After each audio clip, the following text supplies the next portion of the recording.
Hi everyone, it's the second weekend of May 2022, and this is the weekly. And today I'm going to record a message to my yet unborn daughter. So, hello Nova, it's your father speaking, and you're gonna have to excuse me for being quite hungover. I tend to be at least a little hungover for these recordings I do, but today it's a bit worse, so hopefully my mind isn't falling apart by the end of it. And the way that I'm thinking about this is that you'll hear this maybe between the ages of like 16 and 25. Although, hopefully, being my daughter, all of this information will already be quite familiar to you. And maybe you'll be feeling like everything in your life is going perfect to plan, or maybe you'll be feeling like everything is falling apart. And I'm thinking that maybe me now, I can do a better job of putting these ideas I want you to have than I might be in the future. Or maybe you'll hear these ideas a little differently coming from 27-year-old me, or at least I'll have a listen to it and remember the plan of how I currently wish for you to come to think about the stories that you tell yourself. And I'm only 27 too, so maybe I will come to think about some of these ideas quite differently as time goes on. And I'm sure since you're related to your parents that you'll become quite rebellious as you develop a longing to test the nature of reality and collect your own data to determine the limitations of your parents' understanding of the world as it's healthy to do. Maybe you'll think that we are too cynical, too conservative, too this, too that, but I hope that the broad trend line of your life will have you walk closer and closer to the truth, regardless of where that leads you um, in general, and in relation to where this walk has led me and your mom. The truth is that I want to congratulate you on your new life. So you're, um, about 6 weeks to your due date, and you're absolutely creating a ruckus inside of your mom right now. But it sounds cliche, but I hope that you will really come to appreciate what a wonderful miracle it is to be alive.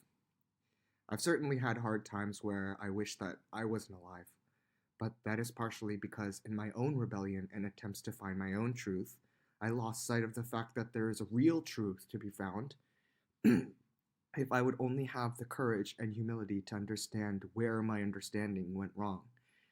And in the last few months that your mom and I have been eagerly anticipating your birth, we have heard a lot of comments about how this world isn't a world to bring children into, and there's a lot of people with the attitude right now that life is suffering, so life shouldn't be created, and our lives are bad for the environment anyway, so the best way that you could benefit this world is by ceasing to exist.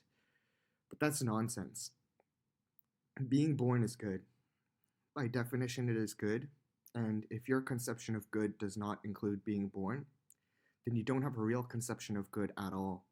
And you have to examine yourself for anti-humanism. People who forget this, instead of tending towards life, happiness, and construction, tend to fall into evil, and they become arrogant, resentful, and deceitful, which leads towards death, suffering, and destruction, which is just what the forces of evil want from you. So, um, I want you to walk and act with confidence and not uh, walk and act in a manner that's downtrodden.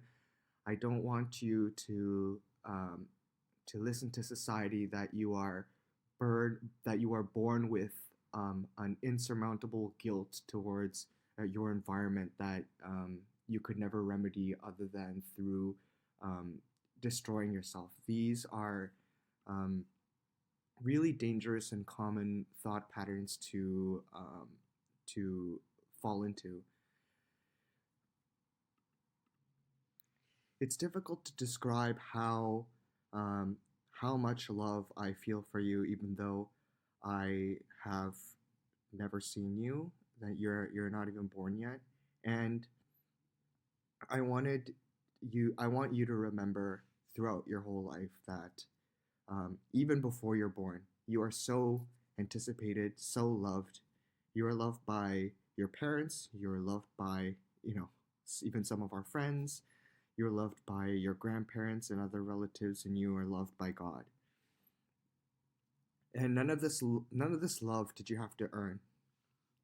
You will already be born with so much of it, and you already have so much of it, even though you are not yet born. But so much of our lives we spend trying to get other people to love us, and ultimately, I think we seek other people's love so that we can feel like we have a social license to love ourselves. But I think that natural way of thinking is misguided in the sense that I've come to think that you have to make sure that you can love yourself by making sure that you are on the path of becoming a person that you can honestly admire.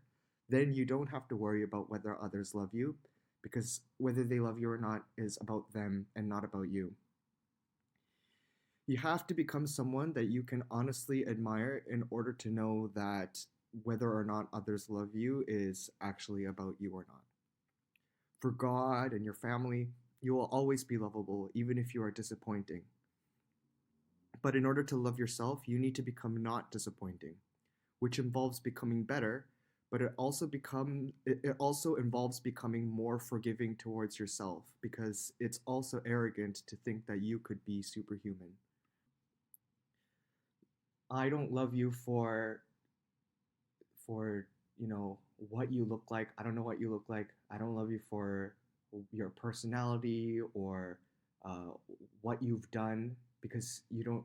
I mean, maybe you have a bit of a kicking personality, but you don't really have much of a personality, and you don't exactly have a resume or anything. But yet, I love you so much more than basically anything or anyone that I have had love for in the past. So I hope you will always be reminded that you are so loved just by your very existence, and only you get to determine whether or not you are worthy of your own love. If you feel like you aren't, then maybe you aren't being forgiving enough to yourself, or maybe that just means that you have some work to do in becoming somebody who is worthy of your own love.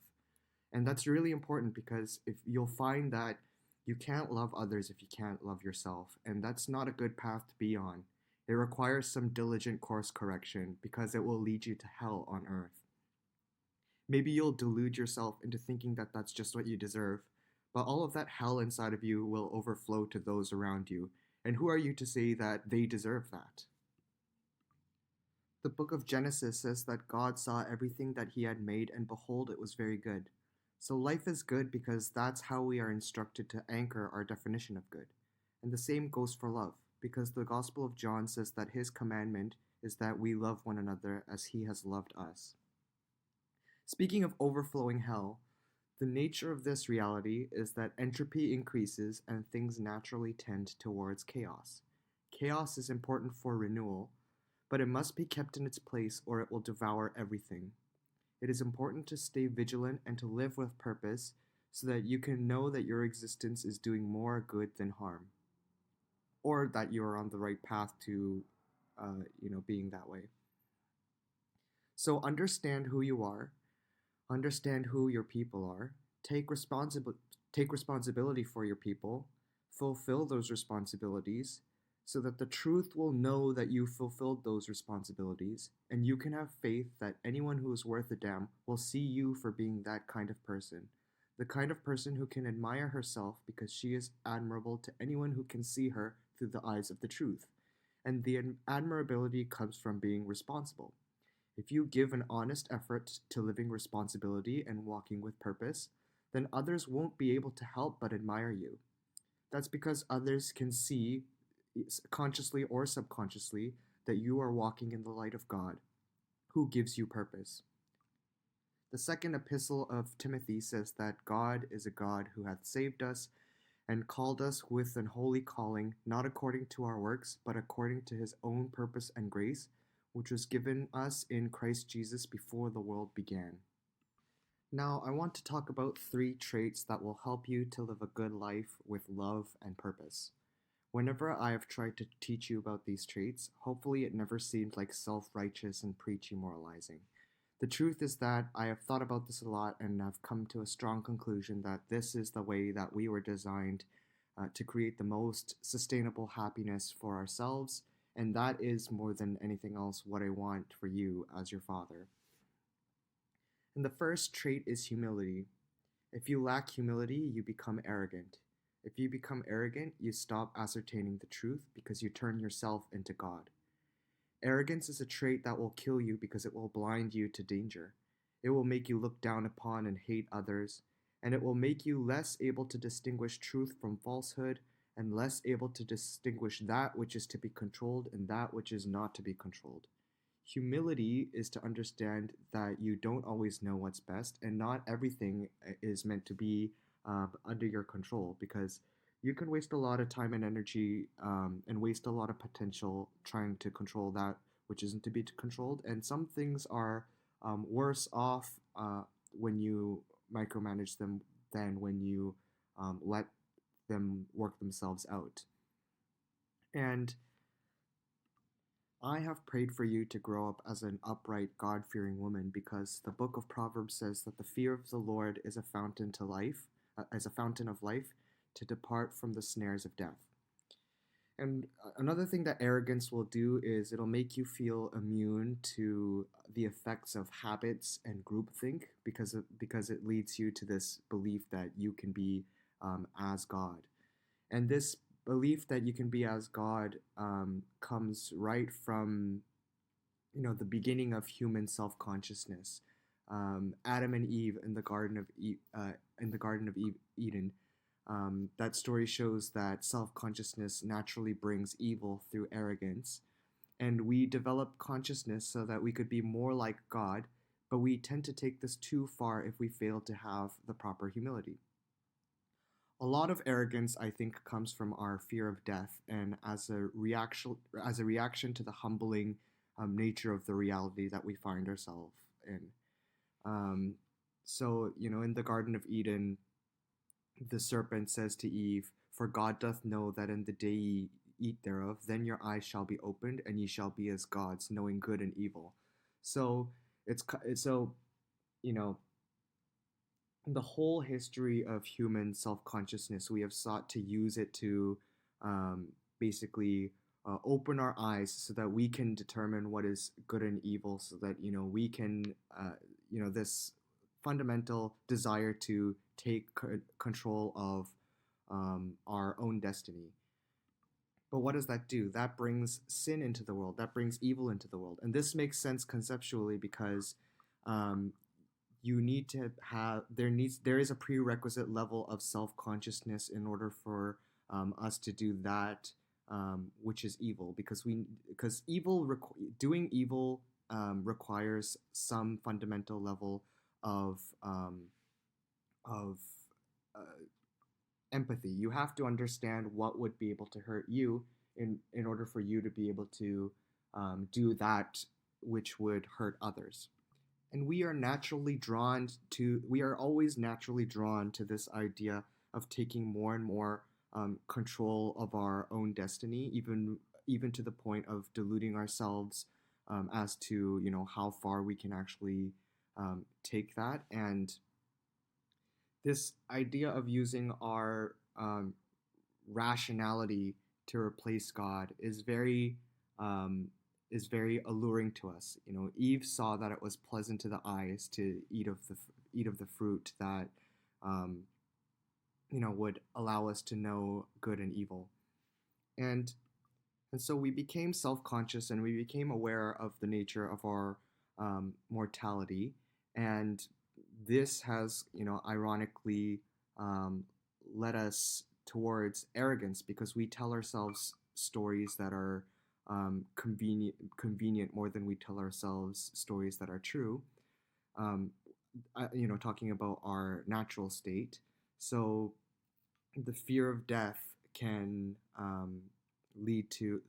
You'll find that the fear of death leads to a lot of arrogance in terms of people really trying to convince themselves that they are somehow better than other humans in some way, and kind of trying to separate themselves from um, mortality in their own head as much as possible in that way. And that arrogance leads to a disdain for humanity, so it makes you want humans to be less human, and go a little further down that road, and it makes you want to destroy humans. Um, and there are a lot of efforts right now that are undertaken to try to uh, destroy aspects of humanity that, with the proper humility, people would understand the proper place um, for, different aspects of humanity to coexist. Um, and then Adam and Eve give birth to brothers Cain and Abel, and we see we see again right from the beginning of human consciousness uh, the consequences of having this lack of humility that makes you arrogant. So, Cain kills his brother Abel because God is pleased by Abel's sacrifice, but not pleased by Cain's sacrifice for whatever reason. And Cain thinks that, he can have the arrogance to think that he knows better than God what sacrifices should and shouldn't be accepted, and his sacrifice should be accepted. So um, he ends up killing his brother Abel, um, out of jealousy because he thinks that he knows better than God what sacrifices to accept and to not accept. And so what happens because he thinks that he knows better than God, he ends up killing his own ideal. And we are supposed to have ideals in our minds that we approximate towards. But without the proper humility to understand that, we end up becoming resentful and lashing out against our own ideals. And instead of following our ideals, we end up killing them so that we don't have to spend the effort to pursue them. So that it's in a way it's like an excuse not to improve yourself and to take the easy way out by dragging everybody else down to your level instead of trying to get up to everybody else's level. And then later, you have the story of Noah's Ark.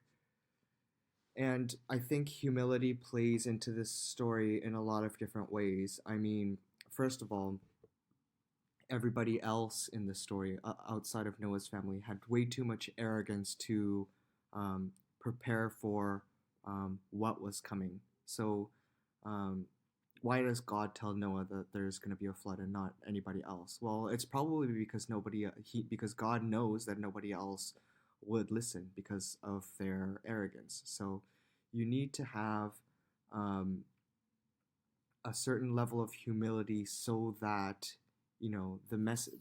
so that the messages that you're supposed to receive can actually get to you instead of being blocked by whatever rationalization our brains tend to create in order to shut out such messages which come to us.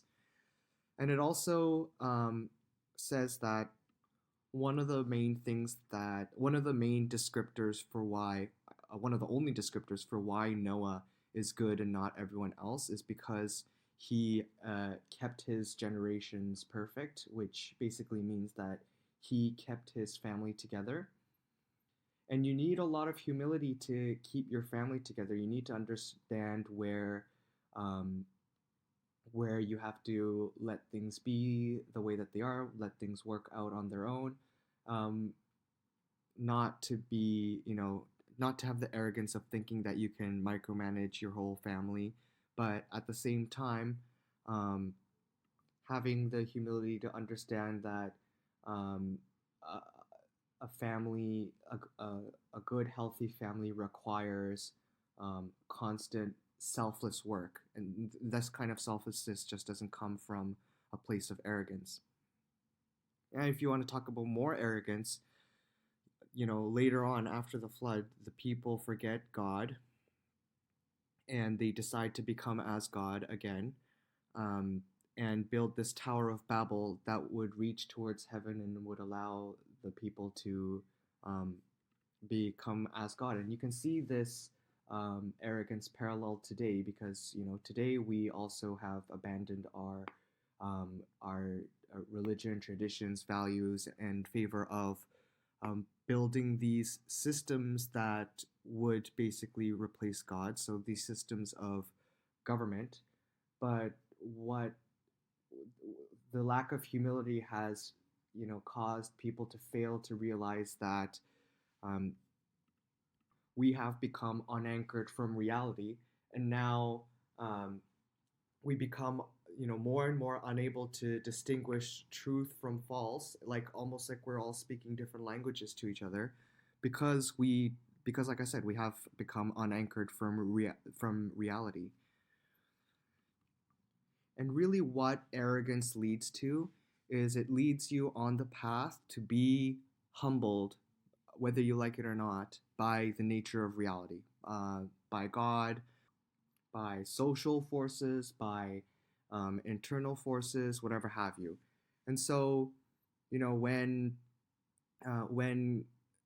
God humbles the Egyptians when in the book of Exodus, that is just another lesson as to why you should be humble, because you should have humility, because if you don't have humility and you have arrogance instead, then that arrogance will lead you to humility anyway, in a more painful way. The more lies you build on top of lies, the more lies you will later have to work to deconstructing before you can start tending towards the truth again. And so, on the topic of humility, I want to, give you some more advice. So, make sure that you don't confuse luck for intelligence. So, a lot of times the wind will blow you west and you'll feel like a great navigator until the wind blows you east. Um, the Everything is the way it is because of a chain of causes and effects, but you can't have the arrogance um, to be too confident in the sense that you understand what these causes and effects are, because you're human. You're going to be wrong in your analysis at some point or another. And if you are too overconfident in whether or not you are right in any section of analysis, then you run the risk of building your next steps on top of a foundation that is shaky. And so it doesn't allow you to conduct a proper assessment of risk as to um, the like your conception of reality with respect to in relation to what the actual state of reality is that God has created. The other thing is that don't think that you can fix the world, because do you think you know better than God? It's much easier to make the world worse than to make it better. It's really arrogant to think that you have the answers and you have the understanding to know, what's best for humanity, what's best for the society around you, especially if you haven't done um, the proper learning with respect to making sure that you can be more and more confident in your ability to determine whether something would be a net benefit or a net harm. The world is a complicated system, and there are lots of different interconnected causes and effects that the human mind can never fully grasp. So the end message of that is that it's really, really easy to make a very complicated system worse, and it's very, very hard to make it any better. So what does that mean? It means treat your traditions, treat your society's institution with a certain level of deference and respect. Um, Maybe you think that you know better than the traditions, but the traditions have a mind of its own. It's like a collective consciousness. So it's much smarter. So it can be much smarter than any single human can. And plus, it's been around just way longer than you have, right? So, depending on, how old the tradition is anyway. Um, and another thing is that you can learn something from everyone. Just make sure that you don't learn the wrong thing. So, from some people, you just have to take them as a bad example, learn what there is to avoid, but also just like there's a lot of data collection you can do with respect to, you know, somebody that's not really, that you don't find to be very respectable. You can still learn something about um, how someone like that thinks. You can ponder, why they might have ended up being that way. Basically, you have something to learn from everyone, and it's hard. And another hard thing is to try not to be dismissive of other people's interests, which I've been guilty of a lot, especially with stuff that's like artistic. I never really had, when I was younger, I never really had much of an appreciation for um, a lot of the arts, but it's really, you need to have the humility to keep open the possibility that there is real value that maybe you can't appreciate, but there is to be appreciated um, by someone in a real way. So um, it's important to understand that every person is God's creation, and you can't start taking the determination of human value into your own hands because you just don't know. These days, even people that are philosophically aligned with me in a lot of ways um, tend to talk about such and such kind of people being um, completely waste and they need to be wiped from the face of the earth and so on and so forth. And um, I I think that the truth is that we as humans are not supposed to have the arrogance to think that we um, should decide whose life is worth having on the earth and whose life is not, because you wouldn't want somebody else, you wouldn't trust another human to make that determination about you. So why do you then trust yourself to make that determination about others? Because we really don't know. Um, the chapter 38 in the book of Job, I think, has a really nice illustration of the kind of humility we're meant to have with respect to um, trying to understand why things are the way they are, why certain things happen to us, why certain people are certain ways. Uh, we are not meant to know everything, and so that confines us, I think, from being able to responsibly um, go down certain paths of thinking. And I don't think that we as humans can responsibly go down the path of determining who should and shouldn't be wiped off of the face of the earth. But even if you don't go to the extreme of wiping people off of the face of the earth, I think it's analogous to it's not up for you to determine what of other people's interests are interesting or not. You can decide whether or not you think it's interesting to yourself or not, obviously, but um, just don't be dismissive of people. Everybody has their own life. Everybody, um, has a, a certain spark of life that has been given to them by the universe. Who are you to say that you are better than the universe and that you can decide, um, who is worth your dismissal and who is worth your respect? And the last thing I want to say about humility is that, um, so I think that to live with purpose, you have to be walking towards realizing your potential. And in order to realize potential, you have to close some doors. You can't be too afraid to close some doors by walking through others, um, because then all you'll ever be is potential. So you have to act towards becoming a certain kind of person, but that makes you less able to become another kind of person. And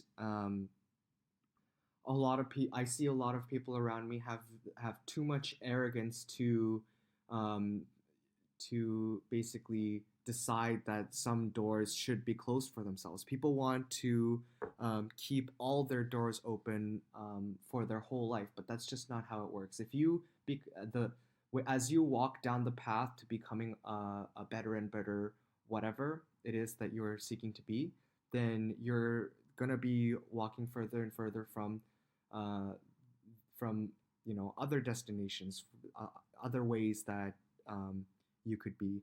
And a lot of people, think that any single path is beneath them, so they stay stuck. Basically, this job is these jobs are not good enough for me. Um, I'm too good for I'm too good for certain kinds of jobs, or I'm too good to consider certain ways of living. But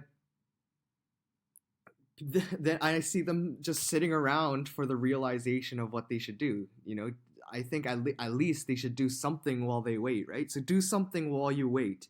Don't just sit around, waiting for a message from heaven to come and tell you what it is you should do with your life. It's better to try and fail at something than to be afraid at failing and try nothing, because then you will have learned nothing and you will have just wasted your time, and then you will have wasted your potential in terms of being able to live with purpose, and that will lead you to this subconscious, deep-seated feeling of guilt that you didn't live up to um, all of the investments that have been made in you by the forces that created you. And it's okay to take two steps forward and one step back.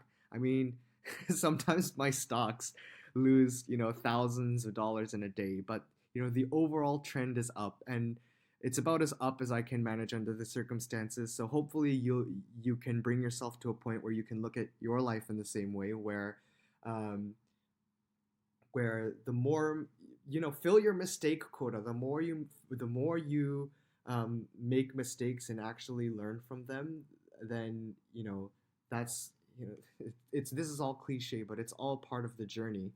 And you know you can have 10 major fuck ups, 20 major fuck ups, however many major fuck ups, and you'll find one day that you look around at your peers and you're way ahead of those that have no major fuck ups, and all of their major fuck ups are actually still ahead.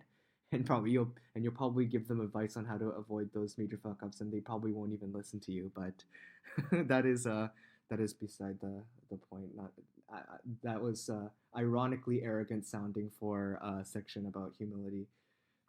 But anyway, you are not God, the Father of creation. Not everything is meant to be ascertained or controlled by man. May our Heavenly Father give you the serenity to accept that which you can't change. The book of Psalms says, "Be still and know that I am God. I will be exalted among the heathen. I will be exalted in the earth." He says that you don't have to do anything except for be still and know that He is God. And boy, that's a very difficult level of humility to have, but it's a good target to aim towards. Now, the second trait is gratefulness. So it's really important to have gratefulness. There's always something to be grateful for. Grateful to be alive, because to be alive is good. Grateful towards all of the forces that have created you and all of the forces that have created your environment. Um, like, don't fall into the trap of thinking that there's nothing to be grateful for. Like, what are you so arrogant that you think you deserve better? Then why haven't you made things better for yourself? If you fail to be grateful, then you'll fall into dissatisfaction, and dissatisfaction leads to envy and disappointment, and then that leads to resentment. Um, you'll be resentful towards others. You'll probably be resentful towards mom and dad. You'll be resentful towards God and the nature of reality.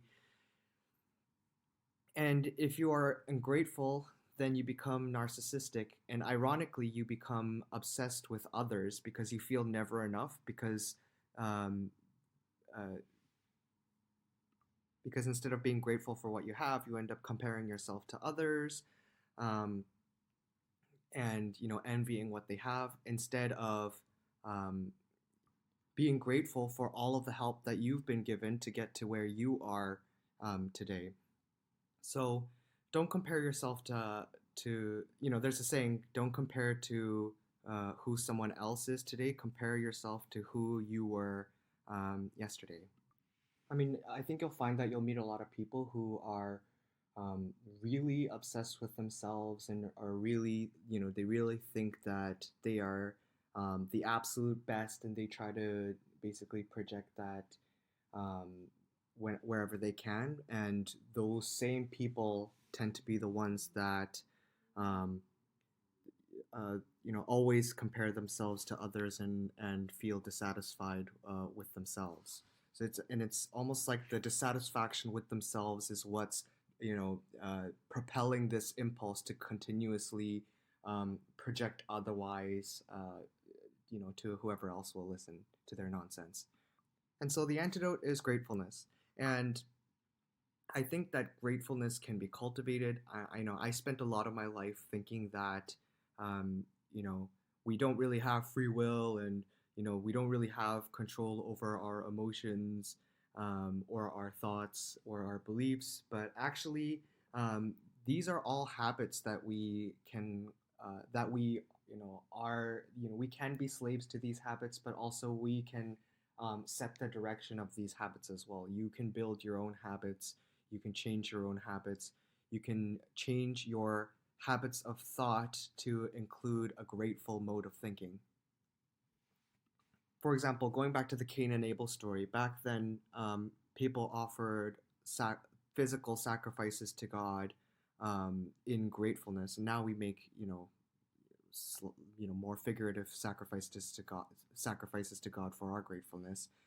And Cain's sacrifice is Cain's offering of gratefulness is not accepted, which means that something is wrong with um, his form of gratefulness. Or maybe Cain is just unlucky to have God not accept his sacrifice. And sometimes you get unlucky in life. And either way, whether his own attitude was improper or whether he was just unlucky, he allows that to basically he allows that to make him become resentful towards the structure of reality, to the point where he wants to lash out against that structure of reality by killing his own brother and killing his own ideal.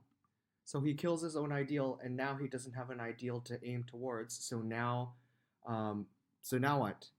How are you supposed to be on the path to living with purpose, to basically, um, to creating the maximum benefit to your environment, when you when you have resentfulness instead of gratitude towards all of the forces that have invested in your creation? You are who you are because of the forces that created you, and if you're and you have to be grateful towards those forces if you are to live with purpose and realize enough potential so that you generate goodness that outweighs the investments that have been made in you, and also the harms that you unknowingly generate across the way along the way, so that you can be happy with yourself. And just like, if you aren't grateful for the good that you have, then you tend not to see that good, and that doesn't exactly lead you towards happiness anyway. Um, so Cain's ungratefulness leads towards resentfulness towards God, which leads him to take actions that leads him further away from happiness. And this also happens on a group scale, which you can see in the story of the Tower of Babel, where the same thing, the ungratefulness towards the forces that created that society, its values, its traditions, its God, um, leads towards resentfulness towards it and a desire to break away from it, and that is what leads to the arrogant desire to create systems to replace God, which unanchors the society from reality and causes it to start to eat itself alive. And having the proper rational gratefulness allows you to withstand any hardship.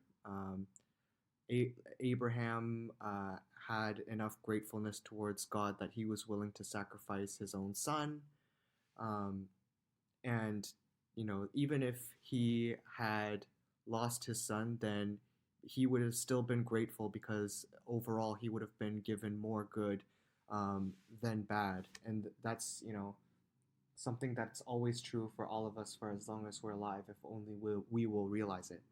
And it's echoed in um, the book of Job as well. Job faces life's suffering by taking the attitude that naked I came out of my mother's womb, and naked I shall return thither. The Lord gave, and the Lord hath taken away. Blessed be the name of the Lord.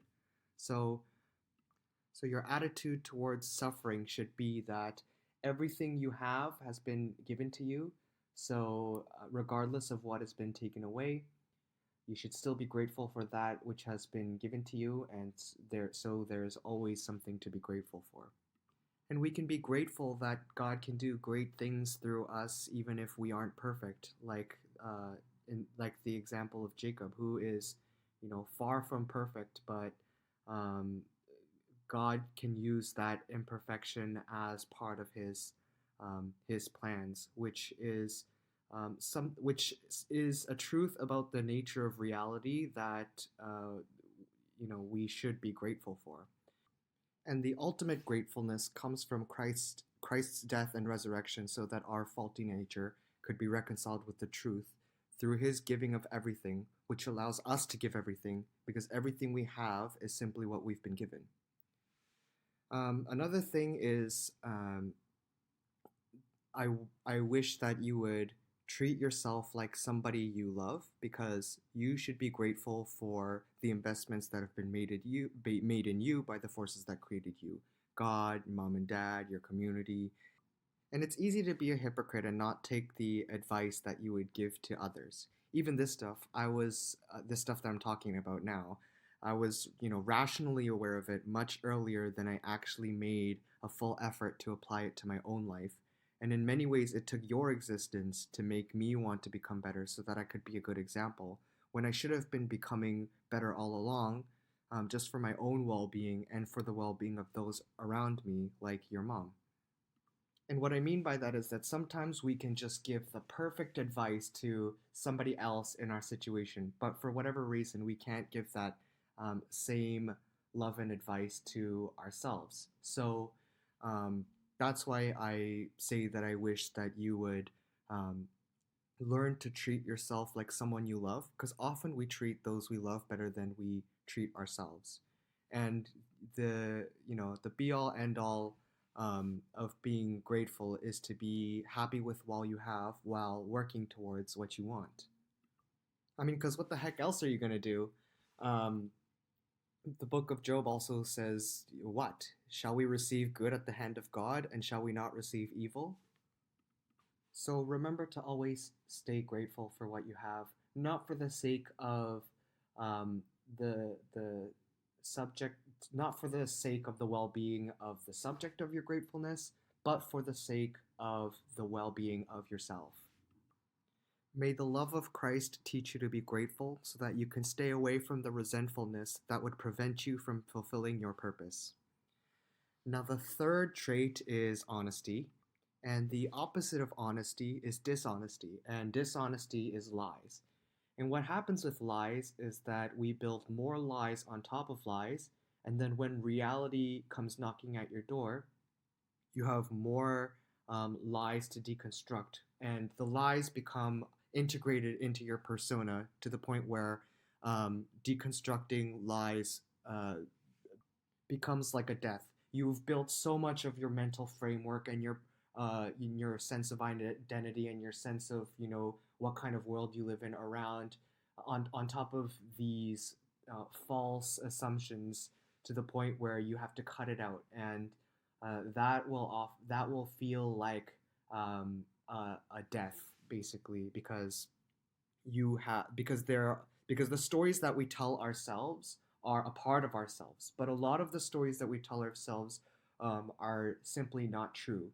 Your brain works in two halves, okay? Your Your emotions dictate your actions, regardless of whether or not you are aware of it or not. And then your narrative brain generates post justifications to try to uh, keep telling yourself a certain story about yourself so that you can maintain um, your sense of selfness as you live in basically what is Perseus's ship of flesh and blood, where um, your cells replace themselves, and no cell of yours will stay constant in your body throughout your entire life. Your consciousness and feeling of self, whether you have the humility to realize it or not, is actually an emergent property of all of these stories that you tell yourself and about the world around you. And why do humans work like this? It's just because we work by creating maps of we work by creating a map of the outside world inside of our own heads, so that we can um, you know gain this sense of how cause and effect works, so that we can influence our environment um, to our advantage in a way that brings us happiness, or in a way that we think that brings us happiness, regardless of whether that's true or not. And so you need to have a curiosity about the truth so that you can see the world around you with clarity. Okay, the exercise of truth finding is to basically create a clearer picture of the world around us. And um, we live in a postmodern era right now where a lot of people want to think that there is no truth. Everything is just relative. Everything is opinions. Everything is just patriarchy and power structures and all of that. But before a lot of our societal attempts at finding the truth were completely perverted um, through man's arrogance. We had an understanding that our task as a civilization, as humans on this earth, was um, to tend closer and closer to the truth by creating a better and better picture of um, what the world around us, what the nature of reality is actually like. Now we just tend to get stuck in our assumptions, our over rationalizations, our over speculations, and the corruption of our institutions. And often we don't understand the true motivations for our actions, um, because we kind of have two separate brains, one that does the things and then ones that tells ourselves the stories about it. Um, and it's really easy, especially, to get into the habit of not being honest with yourself about your emotions. Hopefully, your mom and I will be able to um, teach you how to avoid those kinds of habits. But um, for example, it's really easy for people to fail to understand what they are really unhappy about. For example, emotions will tell you that something is wrong, but it won't necessarily tell you why.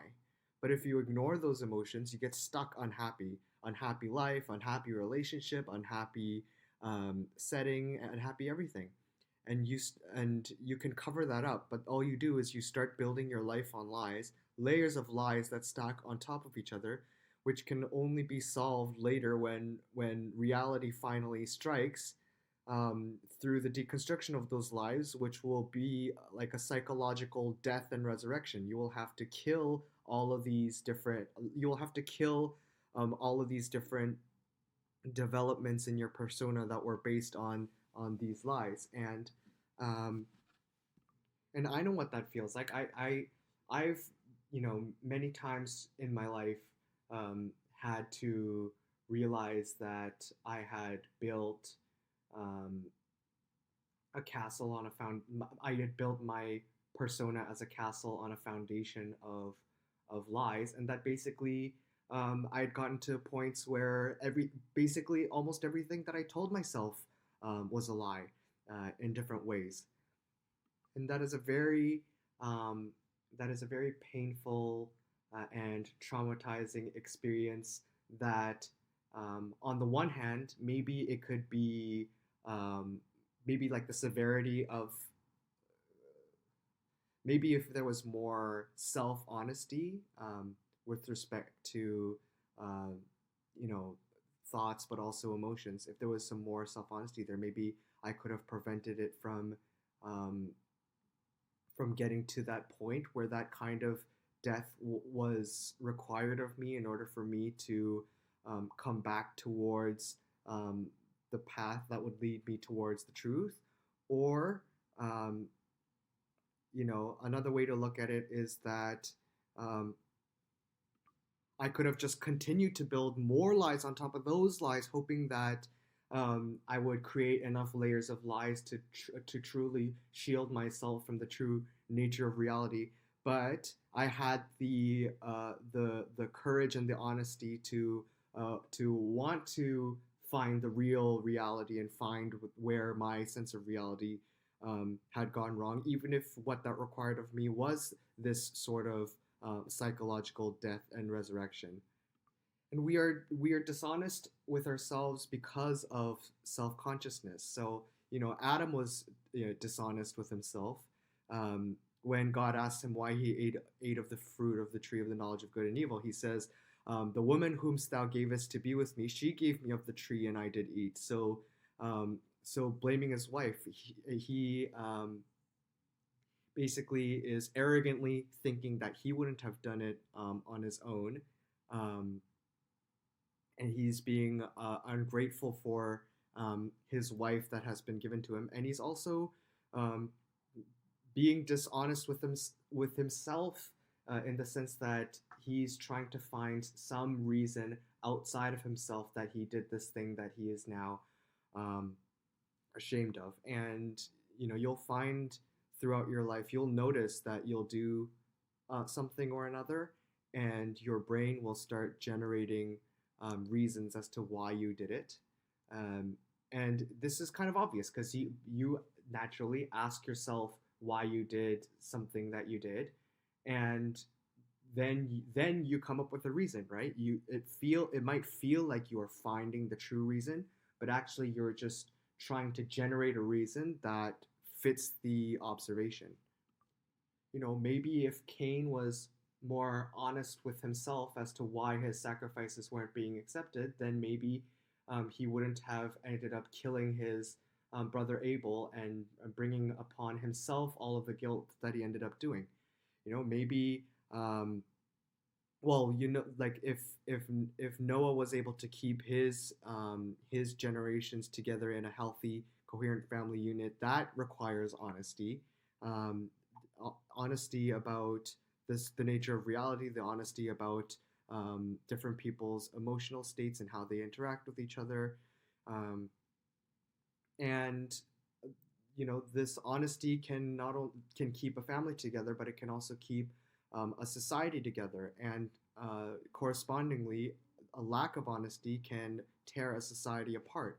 So, the way that I think about the Tower of Babel story is that um, they did the human thing of they became arrogant. They thought that they could do better than God. They thought they could manage things better than their traditions would have them manage. So then they started instituting more and more central planning because they thought that they could control things better than these emergent forces that manifest themselves as culture and history and so on and so forth. And central planning just doesn't work. Socialism just doesn't work because the system is too complicated for any human to try to micromanage it. It's much better managed oftentimes by these emergent forces that arise from you know just individual actors acting according to their self-interest and interacting with other such actors and then reacting according to the feedback that they get. Um, but because central planning doesn't work, as things become more and more centrally planned, because of this desire uh, to basically replace the function of God, what happens is that the system has to keep convincing itself harder and harder that the central planning does work. But because the reality is that central planning doesn't work, it has to shift the group think's conception of reality further and further from the real reality, away from the reality that central planning doesn't work, and towards this fantasy reality that central planning actually does work and that actually we can be like God when it's pretty clear that we can't. And on that note, I really wish that you um, always maintain your own independent, decentralized conception of what is the truth, built through your best efforts in terms of examining the world around you and examining how things work and trying to understand that as best as you can. Instead of getting tied up in ideologies, that's really the lazy thing that people like to do. You know, people like to go with whatever the herd mentality is. And there are so many ideologies that just generate themselves, um, that that just promise to have easy answers for everything in life. There aren't easy answers for everything in life. That's not the universe that we've been created in. So um, even though we seriously long for the comfort of just uploading our mortality into this cloud consciousness of groupthink and ideology, and we want to be, uh, you know, a lot of times we instinctively want to be told what's good and what's bad so that we don't have to think about it so much for ourselves. Once we abandon the truth that God has given us, we start generating these simplified versions of reality, and each with their own normative conclusions as to how we can better create heaven on earth than what God's plan is for us to create a more sustainable heaven on earth in the proper way after going through all of the proper steps that we need to go through as a species. Don't get tied up in ideologies. Don't um, don't fall into the comforts of simple answers, because as you um, fall into the comforts of simple answers in a world that is complicated, you will inevitably start integrating lies into your conception of reality, and those lies will build on top of other lies. And when it comes to ideologies, those lies lead you not to your own well being, but probably to your destruction. And if it does benefit someone, it's probably not going to be you or anybody who deserves to benefit from it. And the most dangerous ideology is that of socialism. The idea that humans are smart enough to micromanage this complex society with all of these different humans within them, because we're so good at telling ourselves that we know what's best for society, when really what we want is what's best for ourselves, regardless of whether or not we realize it. Socialism is an insane mental disease that goes in a very predictable narrative cycle. First, it's, oh, these ideas, they won't go wrong. Oh, these ideas, they're not going that wrong. Oh, these ideas, they didn't go wrong. Oh, it's not a big deal that this or that went wrong. Oh, actually, it went wrong because of you. Because of you, the people didn't have enough faith in these narratives. And then eventually it comes back full circle to, this time we'll get these ideas about central planning right. And it never fully comes to this realization that um, the reasons these ideas about central planning go wrong is just because we tried. You can't try something that doesn't work and expect it to work. Um, but instead, because people don't want to accept the fact that not everything is meant to be controlled by man, they can accept this reality that central planning is just not something that we were cut out for, because it reminds people of their human limitations, which reminds them of their human mortality, which is gross, and people want to avoid thinking of things that are gross if they can avoid it, because they want to avoid negative emotion where possible, because they're flesh and blood who are designed to want to avoid negative emotion, and that is true about them regardless of what kind of mental gymnastics they perform in their head to try to remove themselves from that, um, you know, that aspect of the nature of reality. We want to think that we can control everything on kind of this individual level. We don't want to believe that we have to basically submit ourselves to these greater forces that emerge out of the nature of reality and our interactions with each other based on the nature of how we are. But the facts don't care about our feelings. But in the long run, the truth is the only thing that can help you succeed. Um, for example, Jacob's son Joseph succeeds everywhere he goes through honesty, even in bad situations, and this includes the honesty with himself to realize the hard work that's required to succeed. And um, and by seeking the truth, he is better able to see the future so that he can understand, uh, what exactly is the hard work that is required to succeed. If you have no truth, then you're blind. The another thing is that Christ is the personification of truth, and the honest truth is that in the long term, work beats luck every single time. Even Christ, we remember him primarily for what he did with his cards, and secondarily for what those cards were. Nobody cares about people who were born in privilege and epically failed at realizing the potential that privilege brought. And so that basically just leads me back to what I was saying earlier about how um, you have to understand your privilege with gratefulness, so that you can live with uh, the purpose of walking towards realizing the potential um, that you have based on what has been given to you. A lot of people fall into the trap these days of concluding that they could never measure up to the potential that was given to them through their privilege, and instead retreat into a self-demoralizing cycle of guilt about their privilege, instead of trying to make the best out of what they have and use that privilege to generate maximum benefits for the forces that created that privilege. Um, what a pathetic, ungrateful, and counterproductive path to hell that is.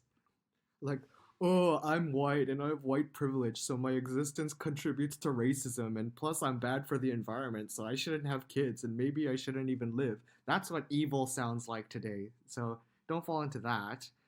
And be honest with yourself about whether your friends are good influences, whether they bring good into your life, or whether they bring evil into your life. Don't be arrogant and think that you are immune from such inputs. You are inevitably influenced by the people that you surround yourself with, and allow the truth to give you the courage to do what is right, not what everybody else thinks is right, or not what's merely convenient. And that can be really hard and really painful. It's been, really, really hard for your mom and I to have that kind of courage in this day and age. But the Epistle of Romans says to not be conformed to this world, but be ye transformed by the renewing of your mind, that ye may prove what is that good and acceptable and perfect will of God. Like, let everyone else be wrong. Everybody else is often wrong. Just don't follow them. And still, you can. I hope you would still have the humility to be willing to fail, and then be honest with yourself about what you find. Maybe it's how you can improve. Maybe it's just certain weaknesses that you have to accept about yourself, and then be grateful for the learning experience, because nothing is wasted. God wastes nothing. The truth is the sword with which to slay the dragons of suffering born of falsehoods. As the Epistle of Ephesians says, take the helmet of salvation and the sword of the Spirit, which is the Word of God. And the truth will inspire humility so that you may avoid the perils of arrogance, and the truth will inspire gratefulness so that you may avoid the perils of resentfulness. Train industriously with this sword of truth and develop a personal relationship with it, so that you may know it well, and so that it may protect you from the dangers of evil and falsehood. May the Holy Spirit give you wisdom to discern what to leave in God's hands from what to accept with courage into your own hands, so that your existence can leave this world a better place than it would have been had you not existed. And what I really want for you more than anything else is for you to be happy, but I want that happiness to be um, built on sustainable foundations and not based on delusions or lies. And what I'm trying to do here is I'm trying to lay out the best roadmap for you to find what I think is the most sustainable form of happiness to be found on this earth, so that you can be a force that generates more sustainable happiness around you, so that you can continue until one day, some thousands of years from now, His kingdom comes, and the humble impact of your life will have contributed to the reverberations that brings that day to fruition. May it be so that through you, His will be done on earth as it is in heaven. And I hope that you will bring yourself to a place where you will be able to convince yourself that you are on the path towards fulfilling just that, because I think that that is where sustainable happiness is to be found. So, as the sun sets on this chapter of history, make sure you perform your calling while there is yet daylight, and continue to listen for the voice of God in the stillness, which bears witness that even in this perishable frame, vital and immortal principles rest within us, which inspire a holy confidence that we can lift our eyes to that bright morning star whose rising brings hope of new opportunities to get closer to the humanity that will be able to accept God's heaven on earth. Be driven by ambition, be directed by prudence, and be supported by fortitude. Let God of creation inspire you to be humble, let Christ inspire you to be grateful, and let the Holy Spirit give you the wisdom and courage to seek the truth. Otherwise, you'll find that you've accidentally collected the perfect recipe to maximize your suffering and misery through the habits of arrogance, through the habits of resentfulness, and through the habits of deceitfulness. Live your life learning what to accept with gratefulness and what to change with the proper humility. I love you with all that I have, and I'm so excited to meet you.